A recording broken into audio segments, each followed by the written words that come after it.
Hi, my name is Lynn Shigerick, and I'm the Diabetes Educator at the Lighthouse of Houston. With the holidays around the corner, I wanted to spend a little time today talking about some ways to prepare a healthy Thanksgiving meal. I'm going to talk about some common dishes we see at Thanksgiving meals and discuss healthier alternatives. This doesn't mean that you have to follow all of the suggestions, but making a few of these swaps can definitely make a difference if you're trying to eat healthier. Starting off with appetizers. One common appetizer we can see at Thanksgiving or any holiday parties are vegetable trays with ranch dip. One healthy alternative to the regular ranch dip would be using Greek yogurt, plain Greek yogurt, with ranch dry seasoning mix. You can use this to dip vegetables in, and it cuts back a lot on calories and fat. Moving on to the main dish, typically we have turkey as the main dish at Thanksgiving. So instead of having a fried turkey or eating a lot of the dark meat on the turkey, it's a healthier option to make sure that your turkey is baked or roasted, and also try to choose the white meat instead of the dark meat. The dark meat just has a lot more fat and calories in it. Now moving on to the side dishes. So one common side dish we see at Thanksgiving are sweet potatoes. So sweet potato casserole is a popular dish.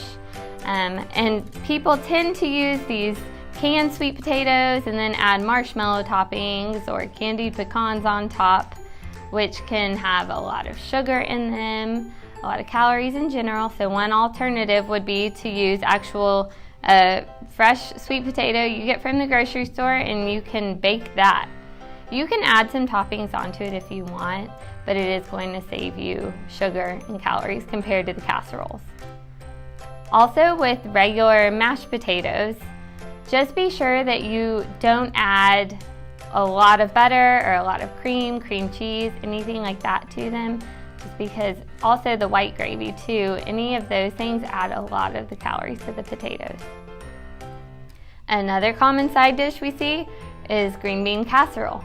So when we make the green bean casserole, a lot of times we use the canned green beans, we use the cream of mushroom soup with it, there's fried onions you put on top. That can turn a healthy vegetable into a very high calorie dish. So an alternative would be to use just plain green beans that you buy. You can cook these with a little bit of olive oil, salt, pepper, garlic, fresh seasonings, and that is one healthy way to get your vegetables and have a healthy side dish. The cranberry sauce is another staple item at Thanksgiving. And a lot of times we see this jellied canned cranberry sauce.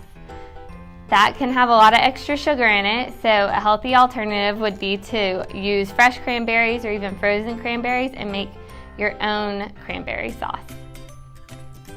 Bread is another thing that people commonly eat at Thanksgiving. So in general with bread, you just want to make sure that you do whole wheat bread instead of choosing white bread. So if you have dinner rolls, try to do the whole wheat dinner rolls.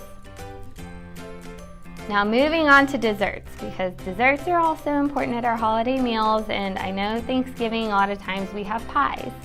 So I will warn you that pecan pie is actually the highest calorie pie that there is, just because any sort of pecans or nuts, those are very high in calories and fat.